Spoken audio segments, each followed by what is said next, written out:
The Voting Rights Act of 1965 is a landmark piece of federal legislation in the United States that prohibits racial discrimination in voting. It was signed into law by President Lyndon B. Johnson during the height of the Civil Rights Movement on August 6, 1965, and Congress later amended the act 5 times to expand its protections. Designed to enforce the voting rights guaranteed by the 14th and 15th Amendments to the United States Constitution, the act secured voting rights for racial minorities throughout the country, especially in the South. According to the U.S. Department of Justice, the act is considered to be the most effective piece of civil rights legislation ever enacted in the country. The act contains numerous provisions that regulate election administration in southern states specifically. The act's general provisions provide nationwide protections for voting rights. In 1870, the 15th Amendment was passed to overcome African Americans from being able to practice their right to vote. It made sure males of any race would be allowed to vote with no issues, allowing colored individuals to vote. In 1964, bombs exploded near polling stations with a high number of African American voters, killing several people, destroying African American businesses and churches across the South, 24 alone in Mississippi, in June and October, influencing MLK to start another dramatic protest. Soon after MLK went off on the Selma March in the town of Selma, Alabama, the march was peaceful protest that got a lot of attention due to the fact that police were arresting and beating some of the marchers who weren't violated.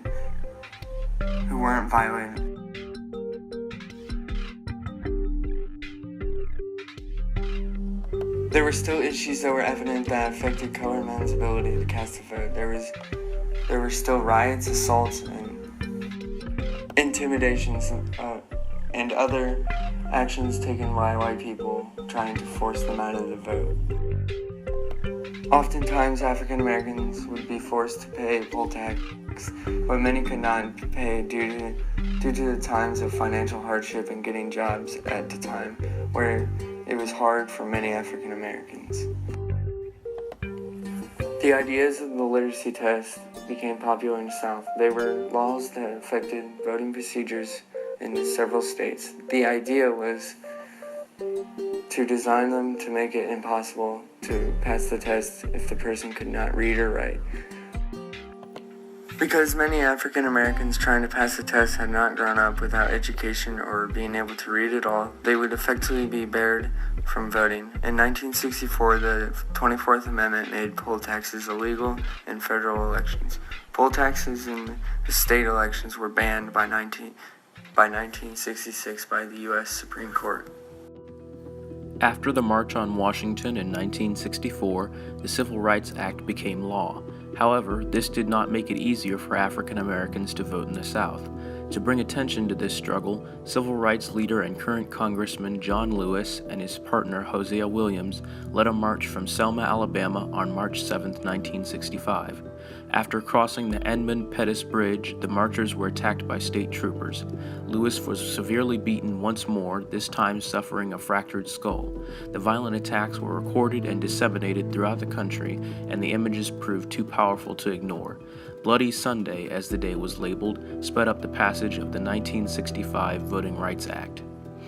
In his speech to a joint session of Congress on March 15, 1965, the president outlined the devious ways in which election officials denied African American citizens the vote. African Americans attempting to vote were often told by election officials that they had gotten the date, time, or polling place wrong, that they possessed insufficient literacy skills, or that they had filled out an application incorrectly. The Voting Rights Bill was passed in the U.S. Senate by a 77-19 vote on May 26, 1965. After debating the bill for more than a month, the U.S. House of Representatives passed the bill by a vote of 333 to 85 on July 9th. At the signing ceremony for the Civil Rights Bill, Lyndon B. Johnson called it a historic day that was a triumph for freedom as huge as any victory won on any battlefield. Present that day were MLK Jr. and several other civil rights activists who had been working for several years for civil rights reform, especially during the presidency of JFK, who had been the act's inspiration and original pioneer. The law came 7 months after Martin Luther King launched a Southern Leadership Christian Conference campaign based in Selma, Alabama, with the aim of pressuring Congress to pass such legislation. Despite all the racism, Martin Luther King Jr. managed to get several African Americans to register to vote. There was a violent outbreak of white racists against Martin Luther King Jr., and the 1964 Civil Rights Act was created. Following the 1964 Act, the Voting Rights Act of 1965 was passed. This act was created to forbid anyone to stop anyone from voting. The impact of this act was dramatic. By the end of 1966, only 4 out of the traditional 13 southern states had less than 50% of African Americans registered to vote. By 1968, even hardline Mississippi had 59% of African Americans registered. King knew that to take the advantage of the passing of the 1965 Act, he had to rid the black population of their fears of voting.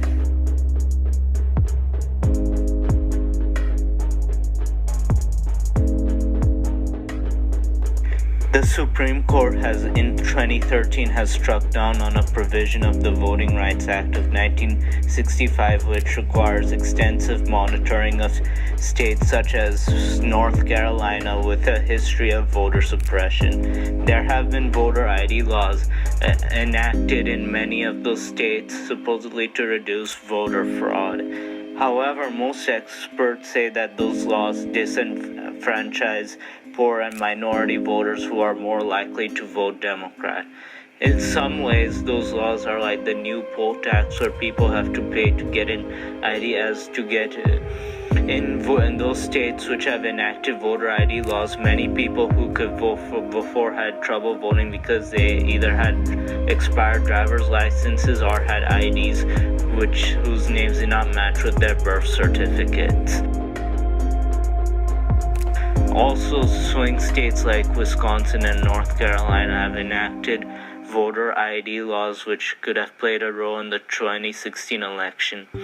In the 2012 presidential election, there has been an allegation of voter fraud in Pennsylvania, a crucial swing state.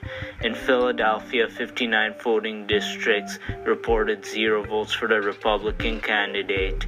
While it may be true that there are some flaws in the voting process, for the most part, voter fraud does not exist and all elections are done with integrity. Most non-partisan voter tracking agencies say there's absolutely 0 proof of widespread voter fraud. They say this is only an attempt to suppress the votes of minorities and others who vote Democrat. Another issue concerning voter discrimination is gerrymandering, where voters of a certain demographic are all packed into as few districts as possible, and different congressional districts are drawn to benefit one party or another.